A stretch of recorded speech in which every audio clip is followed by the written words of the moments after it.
dia a todos e que Deus continue a nos abençoar. Bem-vindo a todos que estão aqui presentes, os que até nunca vi, que agora estou vendo, né?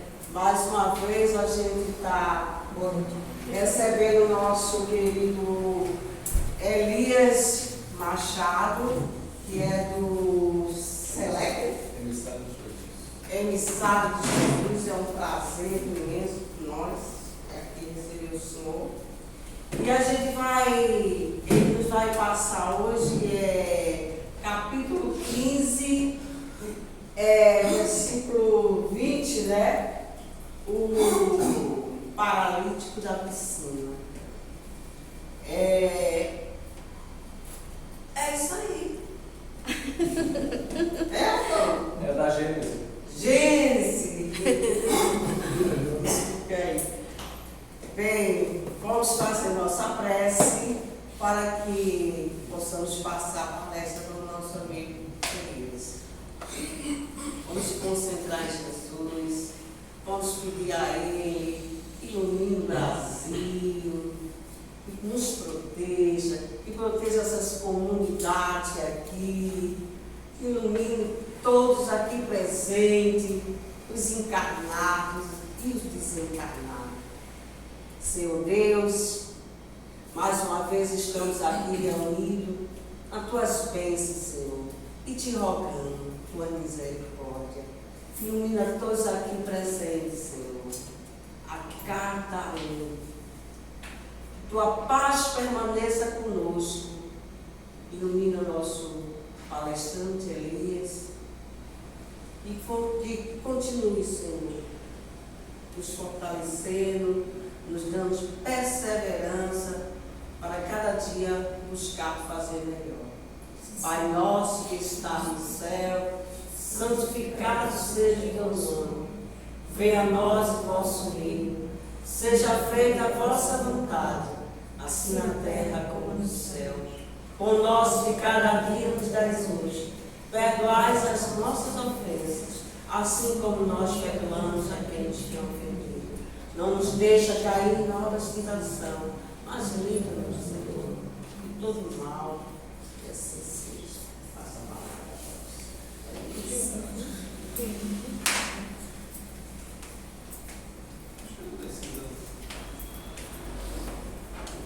Deus. Senhoras e senhores, encarnados e desencarnados, boa noite. Boa noite. Eu venho assim me sentindo honrado de estar aqui nessa casa centenária, né? Eu digo centenária porque a casa espírita, ela não começa no dia que foi fundada aqui na matéria, né? Já começou antes, né? Então ela já é centenária e assim eu queria prestar minhas homenagens a todos aqueles que por aqui passaram, construíram essa casa chegou até aqui, né? Porque a casa espírita não é instalação, né? A instalação, por falar nisso, né? Cada vez que eu venho aqui está melhor, né? Coisa linda essa casa, está uma maravilha. Deus abençoe. Mas como eu dizia, né? A fotografia das pessoas que estão hoje cuidando da casa, e graças a Deus, né? Que tem essas pessoas tão dedicadas cuidando dessa casa de Deus. Mas olha, muita gente passou aqui, muita gente deixou sua contribuição, muitas histórias aconteceram e a casa é uma história. Então, assim, é para a gente ficar refletindo muito tempo e agradecendo, né? 94 anos, não são 50 anos, não são 100, são 94. Centenário. Agora há pouco uma casa, a irmã nossa lá fez, que foi o Selec, que fez 100 anos. Teve uma outra casa aqui no Recife que também fez 100 anos, que eu não me recordo qual é. O meu amigo Fred, que ele lançou um vídeo aí, e ele foi no aniversário do Selec, e foi no aniversário dessa casa, e teve uma outra no mesmo final de semana que estava fazendo 85 anos. Né? Isso é muito bom, é bom para o movimento espírita, é bom para o esclarecimento, é bom para a terceira revelação. Então, feliz aniversário, Augusto César. Obrigado. Que que venham mais 94 mil anos, né, pela frente aí, né, gente? E depois renova mais 94 e vai renovando o contrato, né? Então, parabéns a vocês que estão aqui hoje representando, que Deus nos abençoe. Eu sei que não é fácil a pessoa trabalhar numa casa espírita, né? Tem gente que não sabe, mas a gente que é trabalhador, a gente engole sapo e a gente tira dinheiro do bolso. Eu fui tesoureiro de casa espírita também, né? O tesoureiro de casa espírita, em outros lugares, o tesoureiro ele tira o dinheiro do cofre, né, e bota no bolso, né? Na casa espírita é diferente, a gente tira do bolso e bota no cofre, né? O movimento é diferente. Mas é muita luta, viu, gente? Não é fácil, né? São despesas, são problemas para resolver. Agora mesmo as meninas estavam quebrando a cabeça aí, né? Estão tendo problema com o esgotamento sanitário aqui, né? Mas tudo se resolve, viu, gente? Vai ser encontrada uma solução. Vai ser encontrada uma solução, né? A gente tem que confiar, orar e acreditar que vai ser encontrada uma solução e se encontra, viu? Isso aí. Né? Tem um amigo meu que ele costuma dizer que essas coisas vêm para testar a gente, para ver se a gente está bem preparado, né? Se a gente já desenvolveu a virtude da paciência, né? Do equilíbrio. Né? Então, vamos em frente e parabéns para todos vocês, incluindo aqueles que vêm aqui como espectadores, como simpatizantes. Hoje o nosso tema, um tema muito bom, tá?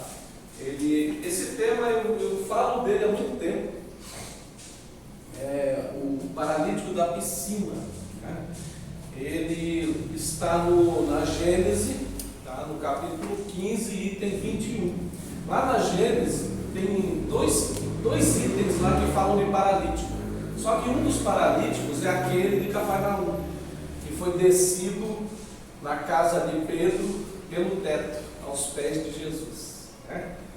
Então, e esse outro não, esse outro ele estava na piscina de Betesda, que ficava lá num cantinho, no puxadinho do templo de Salomão. Se vocês observarem, o primeiro paralítico lá de Cafarnaum, ele é um ato de muita fé.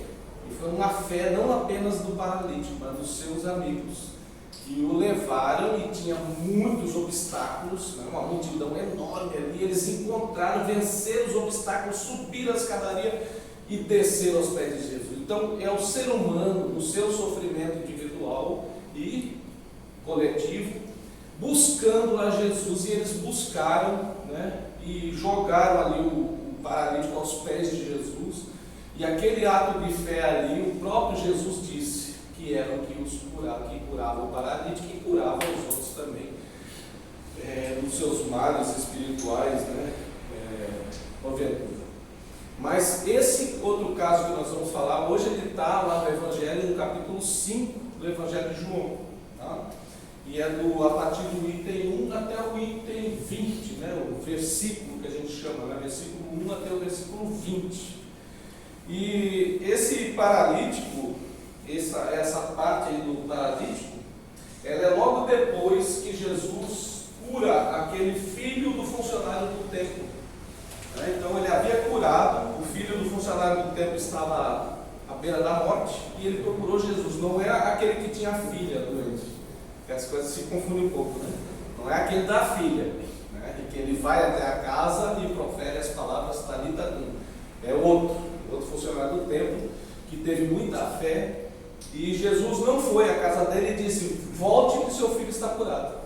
E quando ele voltou, os funcionários dele encontraram um caminho e disseram: seu filho está curado. Que hora que ele se curou? Foi na hora 7ª. Ele se deu conta que foi exatamente na hora que ele estava falando com Jesus, né? Mas aqui então, logo depois vem esse episódio do paralítico da piscina de Betesda, tá? Betesda ou Betsaida, que significa em aramaico e hebraico antigo, significa casa de misericórdia. Esse nome significa isso, tá? E os estudiosos da Bíblia, eles achavam que essa piscina de Betesda era uma invenção, que ela não existia, que foi uma interpolação, né? Um texto que foi colocado depois do texto escrito no Evangelho de João, né? Você sabe que tem supressões e interpolações, né? Então esse aí se considerava uma interpolação. Mas no século XIX, após escavações que fizeram ali na própria cidade de Jerusalém, 14 metros de escavação, eles encontraram a piscina de Betesda. E foi uma maravilha. Inclusive a piscina tem água. Tinha água até hoje ela tem água. Ela é no roteiro de visitação. Você vai, você entra na piscina e ela é exatamente como está descrita aqui no Evangelho. Né? Ela tem 5 escadarias de acesso. Né? A gente pensa que é um pentágono, mas não é. Ela é um retângulo e ela é exatamente do tamanho de um campo de futebol. Quem aqui conhece um campo de futebol, quem já viu um campo de futebol sabe. Só que a quinta escadaria ela ficava no meio, ela cortava como se fosse a intermediária do campo de futebol. Né? E para vocês entenderem essa escadaria, aquelas escadarias que você subia um pouquinho, nos filmes, esses filmes que a gente vê, tem, né? Você subia um pouquinho, depois você descia na escadaria dentro da piscina. Né? Então, está tudo aqui descrito no texto. Eu vou ler para vocês o texto e vocês vão entender melhor do que eu estou falando aqui. Capítulo 5.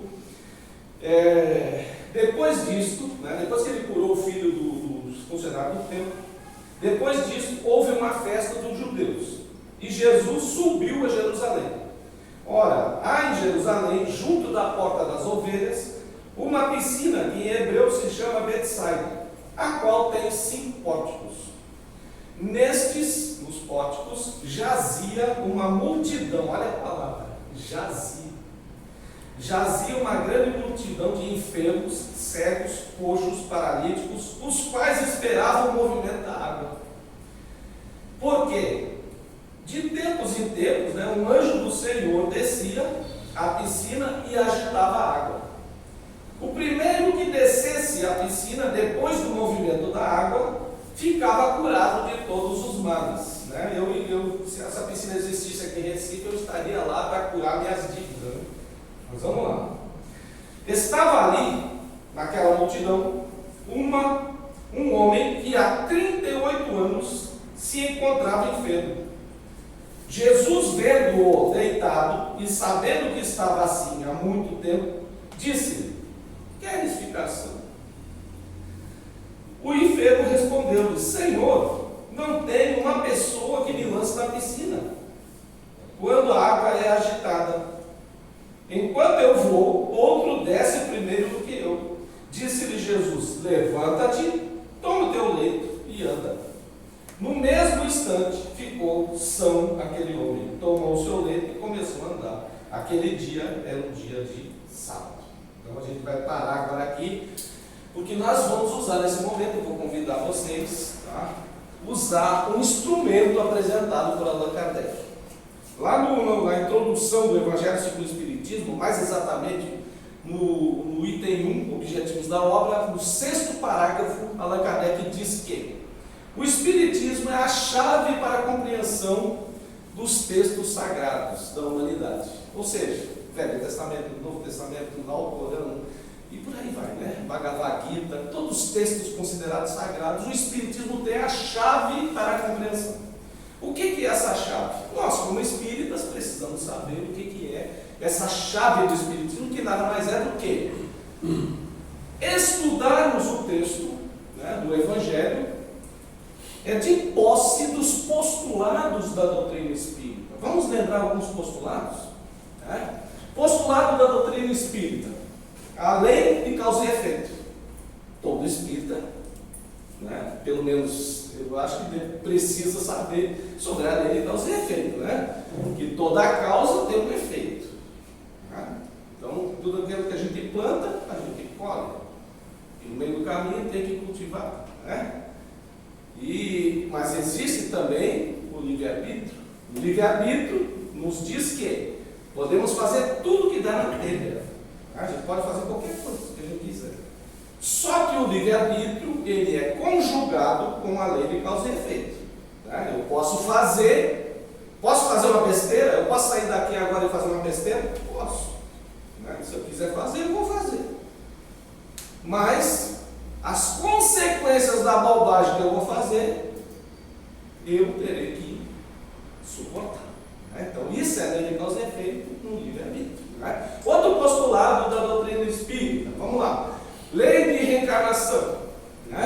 A lei de reencarnação diz que nós precisamos entrar no ciclo reencarnatório e vir para a Terra, né, encarnar em um corpo material tantas vezes quantas forem necessárias para o nosso aperfeiçoamento moral.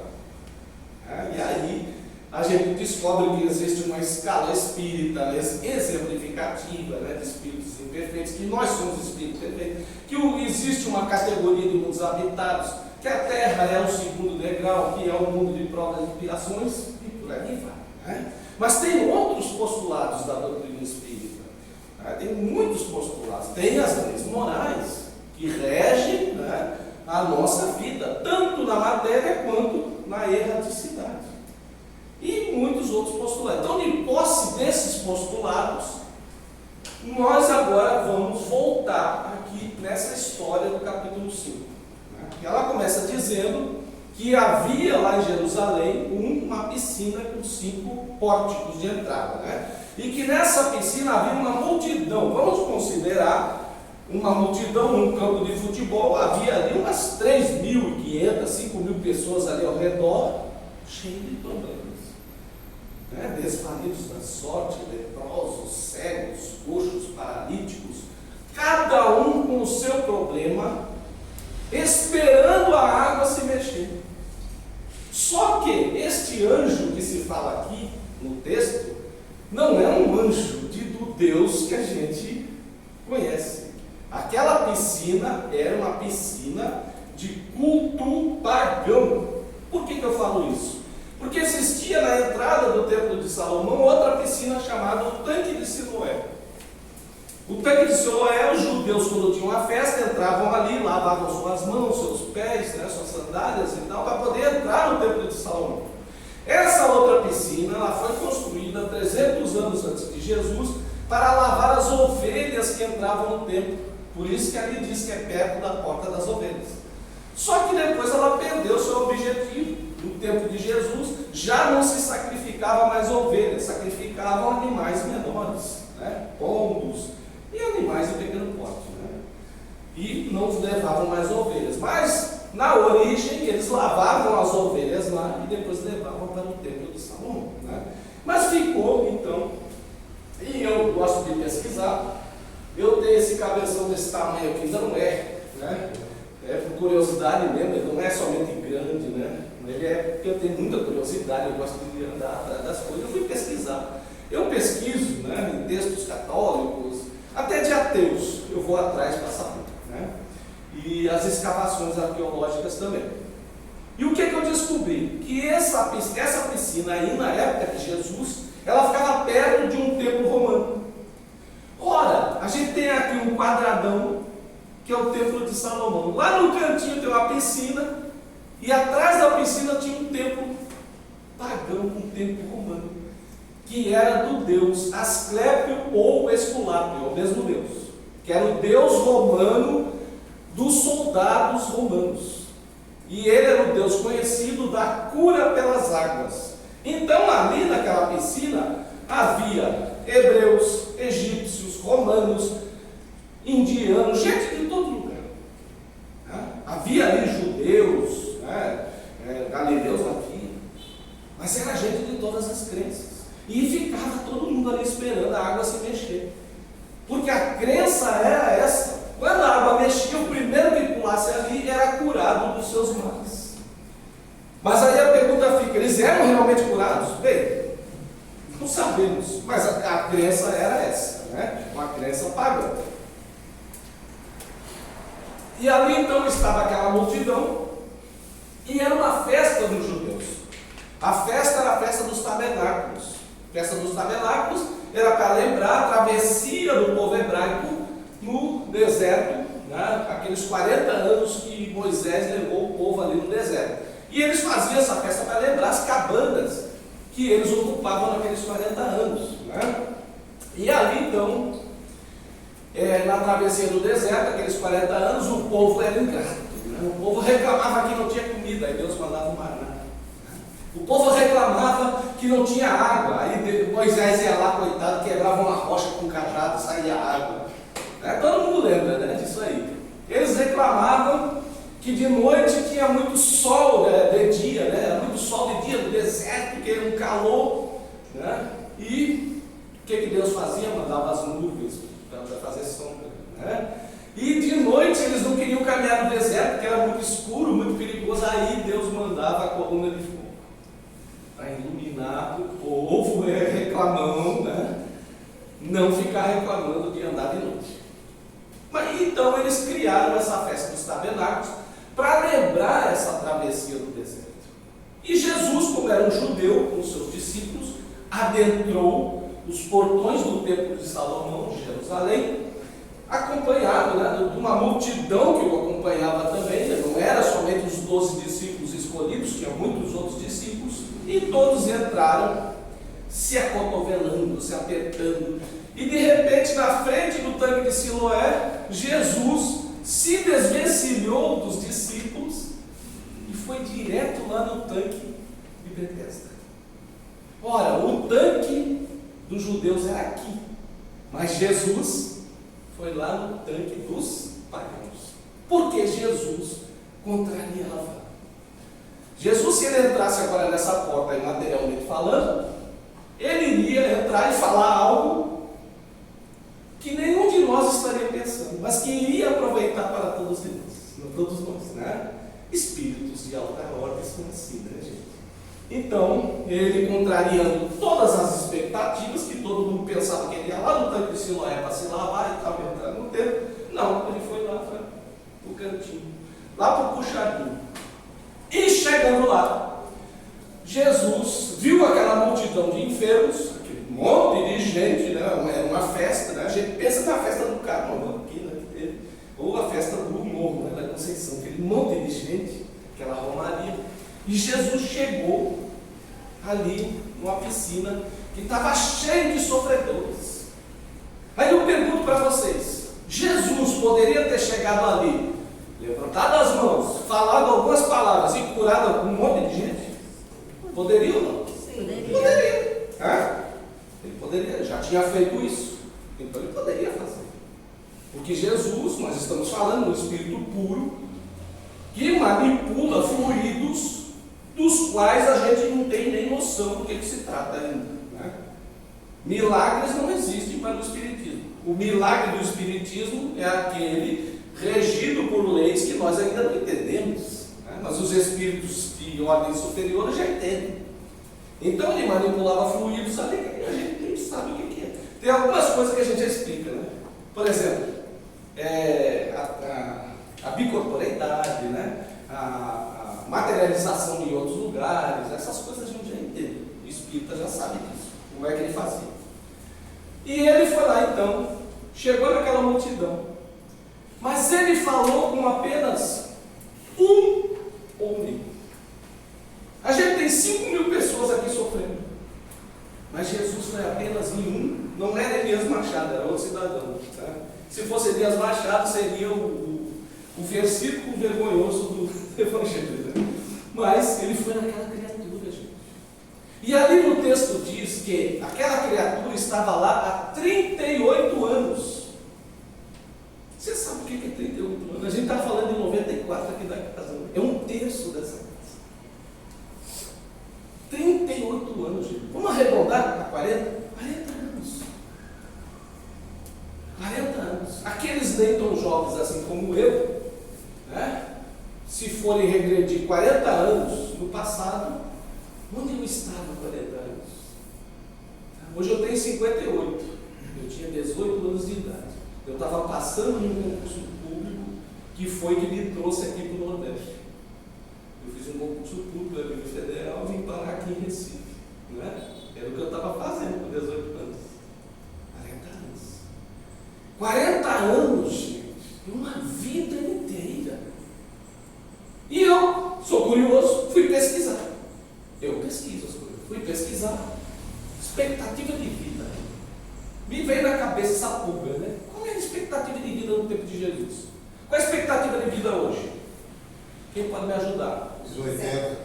Então, me parece que para o homem é 78, né? E a mulher é 80. A mulher sempre ganha do homem.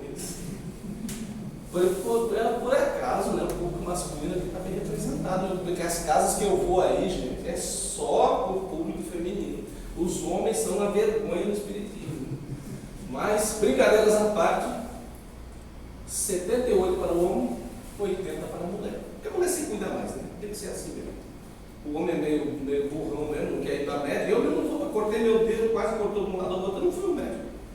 Eu não fui simplesmente porque eu não gosto de ficar esperando. Né? Então eu não fui. Está aqui, ó. Vai estar sarando. Dói pra caramba, vai estar sarando. Sabe qual era a expectativa de vida no tempo de Jesus? 40 anos. Não significa que a pessoa com 40 anos ia morrer. Mas a média de vida era essa. As pessoas tinham resfriado e morriam por 20 anos, 18 anos, 5 anos de idade, 30 anos. A mãe, quando ia dar à luz, ali com 15, 16 anos, que se casava bem jovem, morria no parto. Por coisas simples. Uma infecção ali que poderia ser evitada com uma mão lavada, por exemplo. Mas não, naquela época não tinha essa noção. Isso só foi chegar para a gente aqui no século XIX, com o Inácio Samuel. Né? É uma outra história que eu vou contar para vocês aqui, quando a língua me O recurso da época, né? Hein? Recursos que tinham na época, né? Os recursos deles não A tinham. gente viu um recurso há 60 anos atrás, não é o Bem lembrado. Eu não tive 60, há 30 anos no passado aqui, os recursos eram outros. Hoje, né, por exemplo, um câncer, há 30 anos, quando a gente falava de calabachinho. Como é que chama aqui em Pernambuco? É CA, né? Falando, tá com CA, bem baixinho. Porque tipo, a pessoa está morta já, né? Já morreu. Hoje não. Hoje tem tratamento. Está matando, mata. Tem gente perdendo a vida, mas com uma procura precoce, um tratamento adequado. E às vezes, né, até a pessoa já está no estado avançado e consegue superar. Tem uma amiga minha, que é Miralene Purejo, ela vai vir aqui, se Deus quiser, no mês que vem. Ela estava com estado avançado de câncer, mas ela está aí, faz 16 anos que ela está aí dando palestra e é a maior alegria do mundo. Né? Mas ali no tempo de Jesus, então a expectativa de vida era 40 anos. Por que eu destaco isso? Porque aquele homem lá estava 38. 38 anos que ele estava na piscina. Né? Vamos usando nossa fé raciocinada, os postulados, chavezinha, espiritismo. 40 anos lá significa o quê? Que ele estava ali a vida inteira. Ele praticamente nasceu e era depositado ali, naquela piscina. E eles tinham uma crença. E ele diz para Jesus. Jesus então chega na frente dele. Olha como Jesus contaria. Ele chega na frente do homem e faz uma pergunta. Que a gente fica assim, mas sempre que Jesus está viajando a mão dessa. Ele perguntou para o homem: queres ficar são? Ora, todo mundo estava ali para ficar são. Que pergunta é essa? Mas a resposta é espírita. A gente começa a encontrar o espiritismo, usa a chave. Por que Jesus perguntou para uma criatura paralítica se ele queria ficar são? Porque aquela criatura tinha livre arbítrio. E nem Jesus desrespeitaria o livre arbítrio. A pergunta pode ser até óbvia, mas percebe que uma pergunta dessa mexe com o psíquico que incorre no somático. Percebe? Pronto. Então ele tinha respostas, né? Agora vamos para a resposta dele. Vamos para a resposta. Ele podia dizer o quê? Queres ficar são? Fosse para mim, né? Eu sou uma criatura inferior. Eu dava um grito, quero! Mas o homem não era eu. E ele poderia ter dito sim ou não. Não são as respostas lógicas. Mas ele nem disse sim e nem disse não. Olha só, gente. Às vezes na vida, a gente acaba se acostumando com o que é ruim. A gente se acostuma tanto que já nem questiona mais. Aquilo ali já faz parte da nossa caminhada. Não nem aí mais. Aquela mulher que apanha no marido, ela apanha tanto do marido todo dia que ela já nem... Isso é um tipo de contexto no qual foi criado, contexto de violência doméstica. E eu fui criado num contexto assim. Mas não tem drama falo abertamente desse contexto, não tem problema nenhum. Até porque minha mãe e meu pai acabaram depois, com a idade avançada, se entendendo, graças a Deus. Os dois já estão desencarnados, né? Ensinados. Minha mãe está trabalhando, já mandou mensagem para mim e tudo mais. Mas a gente se acostuma com o que é ruim. A gente aceita, já não diz mais não. Aquela vida ruim, difícil, você nunca vai aceitar. Tem que ser assim mesmo. Né? Resignação não significa acomodação.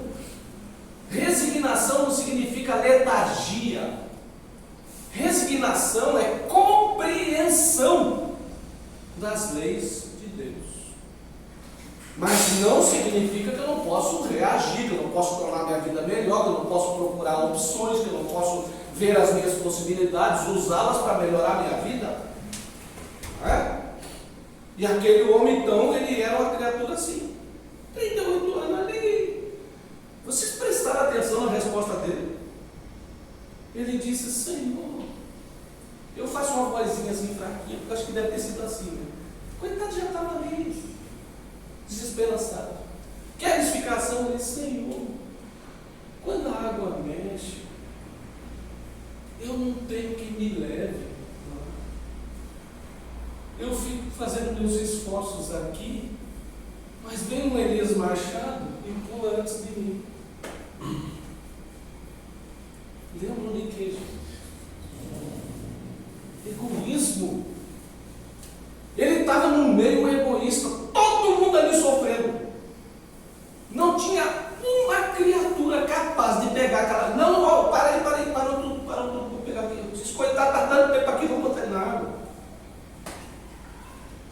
Eu sei que aqui um monte de gente faria isso, mas lá não fazia. E estava todo mundo sofrendo, todo mundo com o pé na lama, cheio de problema, mas na hora da oportunidade, eu pulo na frente, o outro que se lasque. Parece o mundo de hoje, né, gente? Não parece, né? Porque hoje a gente não passa mais por isso, né? Já está no mundo evoluído, né? É quase regeneração, né, gente? Então, egoísmo. Então tem várias perguntas para a gente fazer aí. O homem, em vez de dizer sim ou não, ele faz fofoca para Jesus. Né? Fofocou, entregou os outros. Aí Jesus, naquele momento, percebendo a situação, um espírito puro, de altíssima envergadura, um Cristo, ele estava ali, podia não ter toda a ciência da missão dele, mas ia despertando nele os gatilhos, e ele já sabia manipular os fluidos. Ele decidiu por aquela criatura. Porque quando a criatura humana ainda não tem a capacidade moral para fazer escolhas, é isso que está no livro dos Espíritos. Os espíritos elevados escolhem por ela. Ela é levada ali, até aquele preguiçoso, que não quer nada com nada. Um dia vem, né, o tsunami cujo nome é dor e sofrimento, e arrasta a criatura, e ele tem que evoluir de qualquer jeito. Tá? Então Jesus decidiu e deu 3 ordens. 3 ordens espíritas. 3 ordens espíritas. Vamos lá. Ele disse para o homem assim: levanta. Do que vocês lembram do Espírito Livre? Levanta. Lei do trabalho. Lei do trabalho. Lei do trabalho eu levanto. A lei do trabalho diz que eu tenho que trabalhar pelo meu aperfeiçoamento moral. Eu não posso ficar esperando que o meu irmão venha trabalhar para mim, porque essa é a minha tarefa. Essa é a minha trabalho. Tudo na natureza trabalha. Deus também trabalha. Para um instante. Então, lei do trabalho. Levanta. Usa teus recursos no poço da depressão, do problema, da dificuldade que nós estamos hoje. Usemos os recursos que temos para nos levantar. Levanta. Segunda ordem. Toma teu leito. Parece uma besteira, uma frase só para fazer a ligação ali com o resto, né? É outra ordem. Ordem espírita. Toma teu leito. O que é toma teu leito? Sabe o que é isso? Porque na vida a gente recebe bênçãos de Deus e a gente esquece. O ser humano é assim. O ser humano entra naquela porta com dor, quer se livrar do imposto, está cheio de problema, vem aqui no centro espírita, recebe o tratamento. Faz isso nas igrejas também. Recebe tudo de Deus. Quando tudo se resolve, o que ele vai fazer? Vai embora. Um churrasco com os amigos, tomar cerveja, tirar onda. Nem lembra de Jesus. Nem lembra que vem aqui. Passa aqui na frente, nem olha. Nem lembra mais. Né? O toma teu leito, Jesus está falando para ele assim, ó, criatura, levanta, lei do trabalho, faça, se esforça, faça a tua parte, tenta te levantar aí, mas quando tu te levantar, lembra-te da tua origem, seja humilde, que é o que nos falta. Quantas bênçãos eu aqui, ó, criatura umbralina, está falando com vocês. Quantas bênçãos eu recebi e fui ingrato com Deus. Quem é que recebe uma bênção e faz um evangelho no lar? Vai agradecer. Faz churrasco. Já me amigos. Bota no Instagram. Né? Mas o evangelho no lar, vou ligar para meus amigos ali, vamos fazer o evangelho no lar comigo em casa hoje, que eu tive uma bênção aqui. É assim, gente. Nós ainda somos assim. Aquele homem estava sendo lembrado disso. Segunda ordem espírita. Terceira ordem espírita. Qual é? Agora vocês vão matar. A terceira ordem espírita é, vamos lá, vou repetir. Levanta, toma teu leito. Aquele trapo sujo que estava ali no chão, de fazer xixi, cocô, 38 anos. Aquilo não estava limpo. Era uma esteira, ele enrolou, botou embaixo do braço. Então, levanta, toma teu leito, humildade, e anda. Qual lei vocês lembram desse verbo? Anda. Qual das leis morais? Vou ajudar. Lei do progresso. Lei do progresso. Ali ele está ensinando. Está ensinando a gente agora. Porque aquilo ali não está registrado só para aquele momento. Está para a gente estudar hoje. Lei do progresso. Ele está falando em espiritez com a gente. A lei do progresso é o resultado do trabalho. Se trabalharmos corretamente, com afinco, reforma moral, o progresso vai acontecendo. Às vezes devagar, às vezes mais rápido. Vai depender da força que eu estou imprimindo lá no dentro do trabalho. Mas no meio disso tem o quê? Humildade. Nunca esqueça a tua origem. Eu nunca vou esquecer a minha origem material aqui nessa existência, gente. A casinha de madeira que eu fui criado, as dificuldades que a gente tinha, o contexto que eu vivia. Eu não posso esquecer disso. Por mais que a vida me traga bênçãos, eu tenho que sempre ser uma pessoa humilde. E saber, como todo espírita deve saber, que todos somos iguais. Ora numa experiência, ora em outra. Ora na prova da pobreza, ora na prova da riqueza, ora no corpo feminino, ora no corpo masculino. A experiência será definida pelas minhas necessidades morais. E ali então, o que aconteceu? Aí, aqui no livro A Gênese, eles retratam ali que havia, juntamente com Jesus, havia uma equipe de espíritos elevados. Os sinais, que são chamados de milagres, quando aconteciam, já havia toda uma preparação. A Israel daquela época, e isso é falado no livro Caminho da Luz e outros livros, a Israel daquela época ali tinha sofrido uma verdadeira desobsessão coletiva. E permaneceram ali apenas os espíritos que faziam parte daquele contexto. Porque Jesus, se vocês observarem, ele chegou aqui, ele não estava acompanhado de espíritos elevados encarnados. Ele estava acompanhado de espíritos comuns.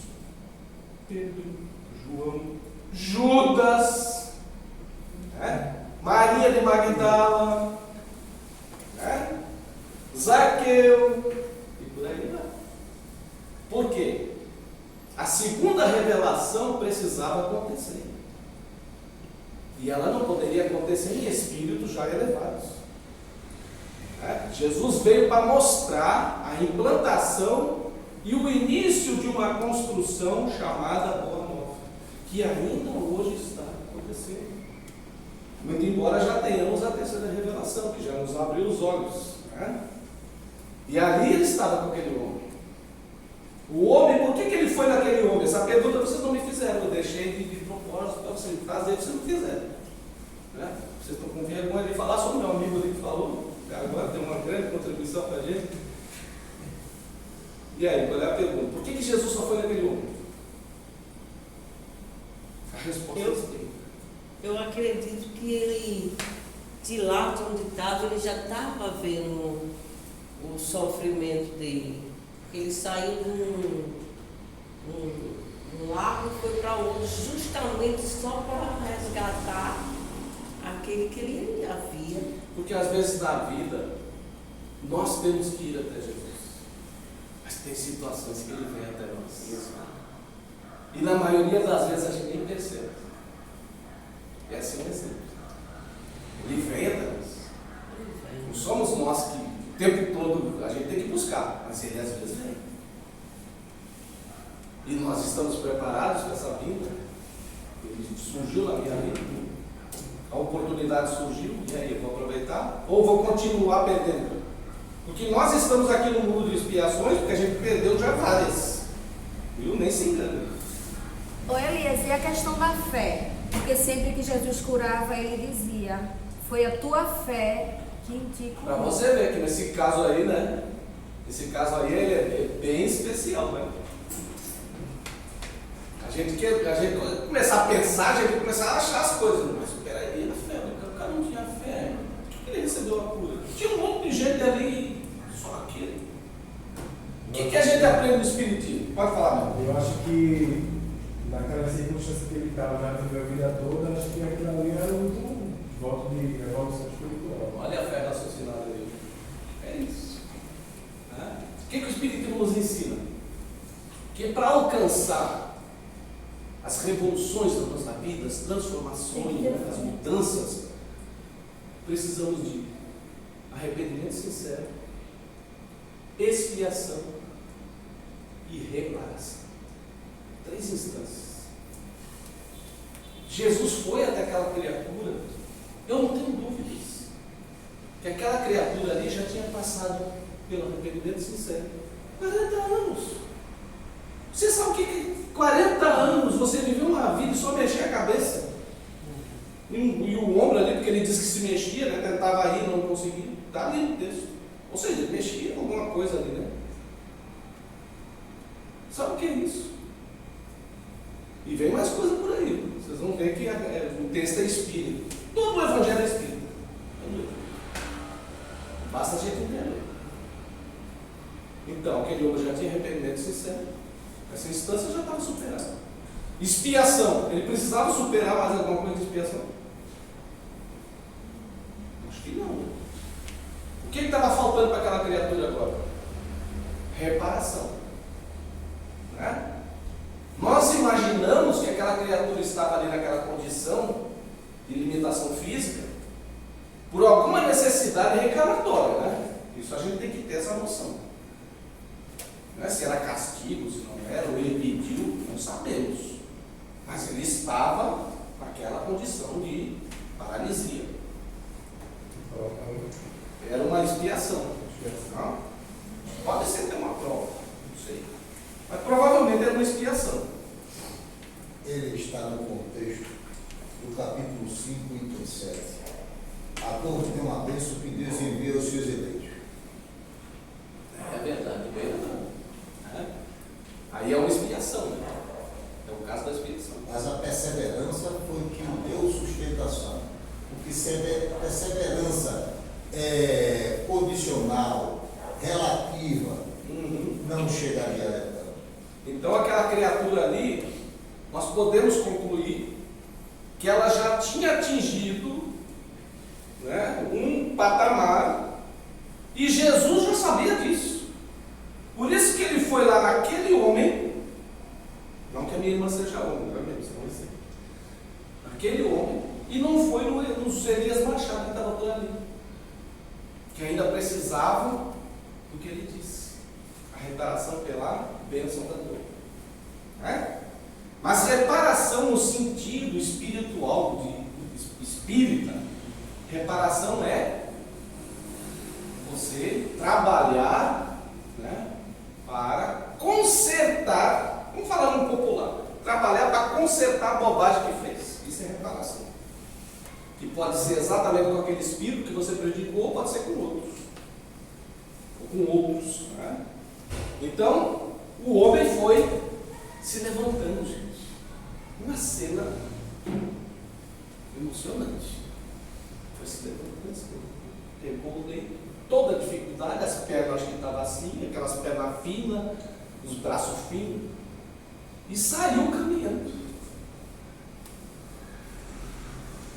Esse foi o caminho, foi para o templo. Sem mergulhar. Sem mergulhar. E ele foi para o templo. Perceberam? Faltou alguma coisa aí. Faltou. Se essa minha senhora aqui me faz um bem, eu tenho que pelo menos, no final do bem que ela está me fazendo, eu digo, muito obrigado. Agora há pouco ali na frente, um rapaz, eu estava estacionando o carro, né? Veio um rapaz ali, noiado, ali, coitado, e me viu olhando os pneus do carro, me ofereceu um ajuda. Quando ele saiu, eu disse, muito obrigado, mas só estou olhando aqui para ver se está calibrado e tal, porque às vezes fura no meio do caminho. Mas vem, obrigado. O homem se levantou, pegou o leito, saiu, nem perguntou o nome de quem estava curando ele. De que vocês lembram? Vamos trazer para a nossa vida. Esse é o estudo do Espírito, é trazer para cá. Dos leprosos.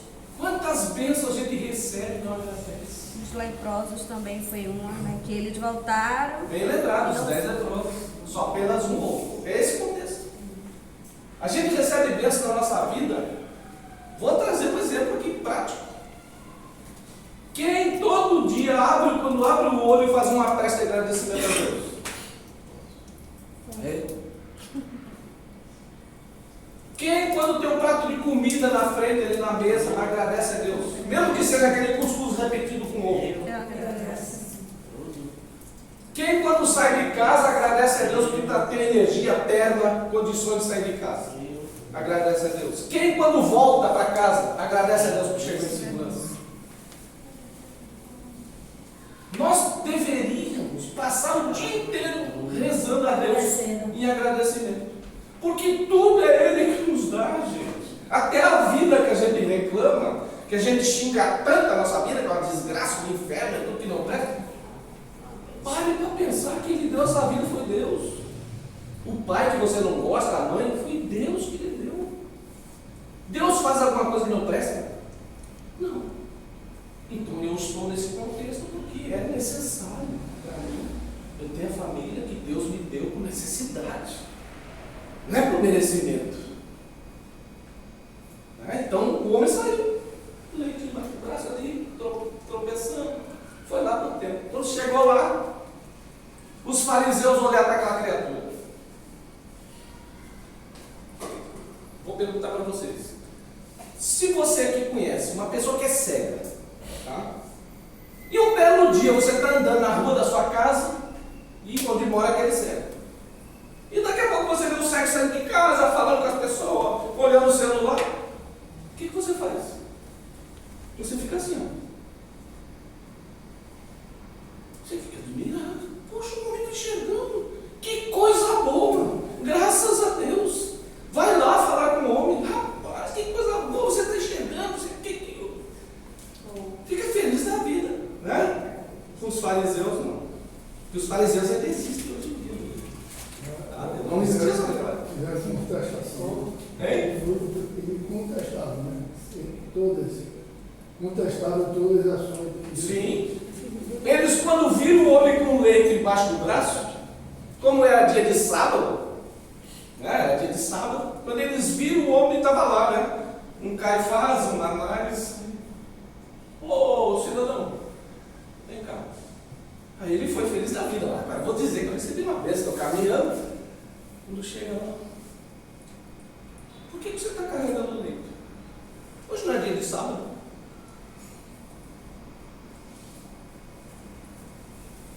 Ou seja, a matéria é mais importante do que o espírito.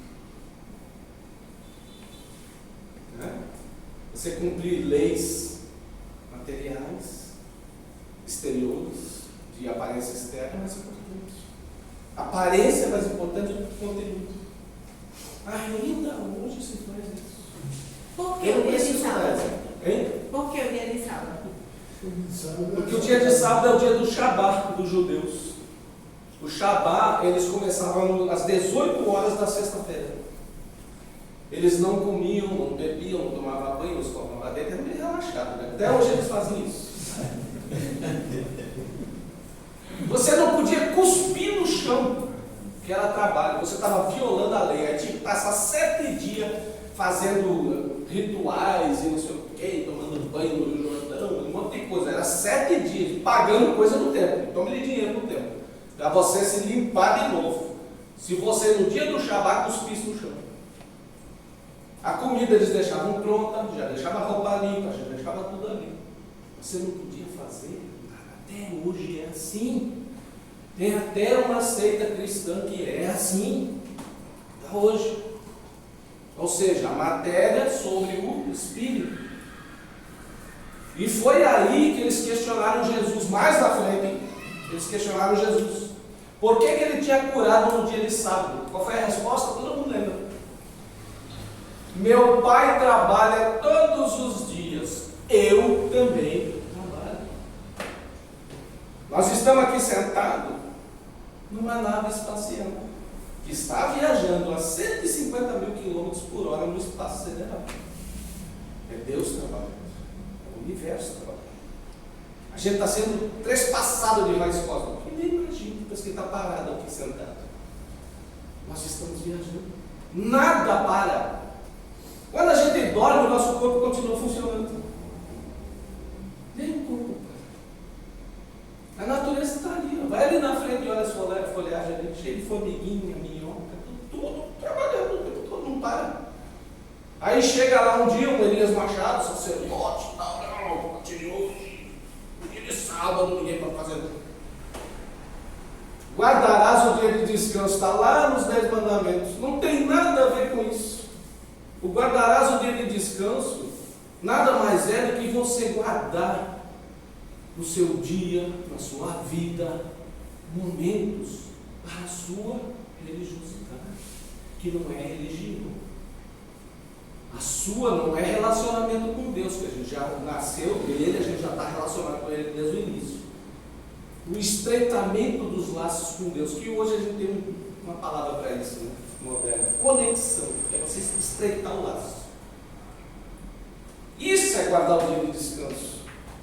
Você na sua vida pensar e lembrar que é um espírito imortal, a vida continua, que não é somente essa vida aqui, de projeto de estudo, disso, daquilo, de trabalho, de filho na escola, não, tem que ter um momento também de pegar toda a sua família, evangelho lá. Vamos, esquece tudo. Vamos agora falar de evangelho. Né? Se você puder ter uma religião, ótimo. Mas se você não quiser também, não precisa. Agora você tem que ter religiosidade. Você é filho de Deus.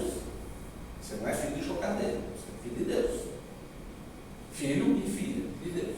Né? Vai continuar sendo. E o homem então saiu dali, foi no templo e perguntaram para ele: qual é o nome daquele que te curou? E ele disse: eu não sei o nome dele. Mas aquele que me curou disse: levanta, toma teu leito e anda. Aí, agora vem o arremate. Agora vocês vão ver o que é espiritismo. Jesus, depois disso tudo, os fariseus ali devem ter dito para ele, né? Você é um pecador, não sei o que, e foram embora. Estava uma festa ali, eles loucos por dinheiro, saíram dali, né? O dinheiro rolando lá no comércio. E o homem então estava ali no templo. Quando ele ele se vira para sair do templo, prestou suas homenagens à lei de Moisés e foi sair. Por que ele, eu vou explicar para você por que eles tinham que ir no templo. Porque quando uma pessoa era paralítico, leproso, tinha uma doença que não tinha cura. Tá?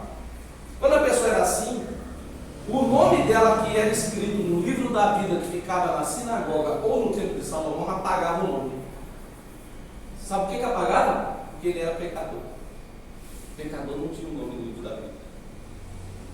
Leis materiais, né? Leis farisaicas. Né? Ele passou a sociedade, ele não existe. Ele era morto da sociedade. Se nascesse com a paralisia, com a cegueira, já nem escrevia o nome no livro da vida.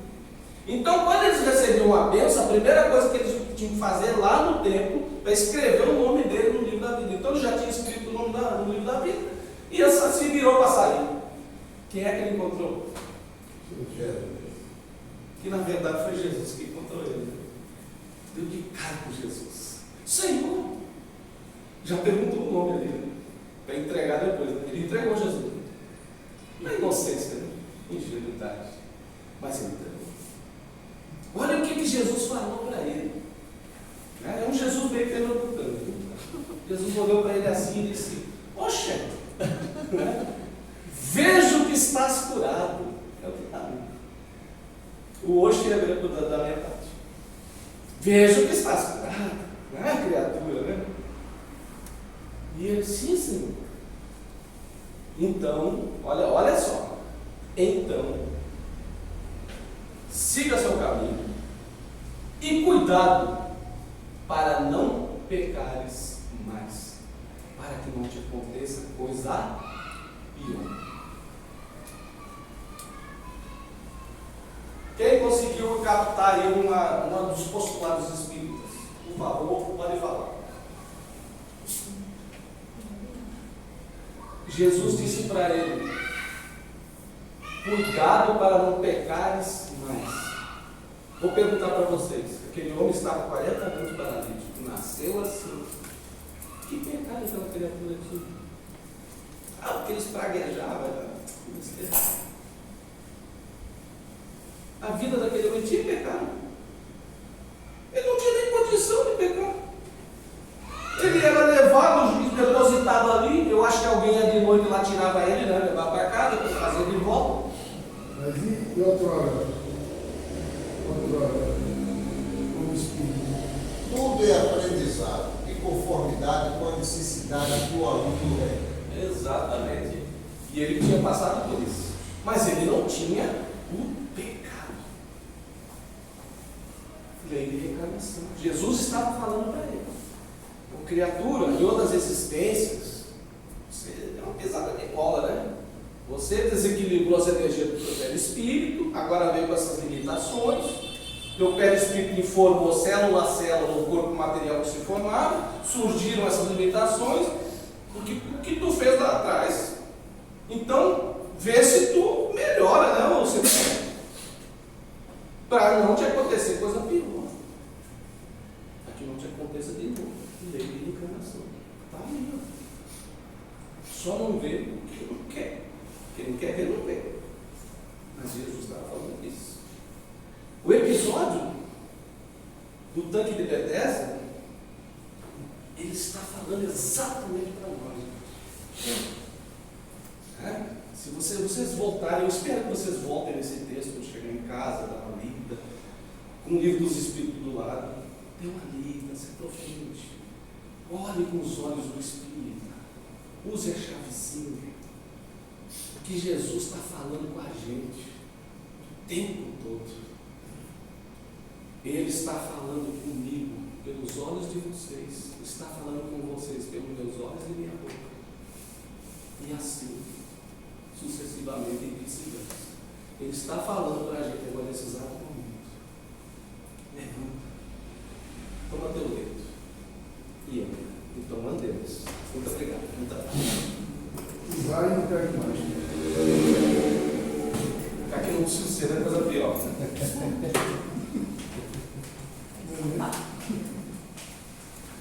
Gratidão, palavras sábias sua, né? O aviso, né, Lune,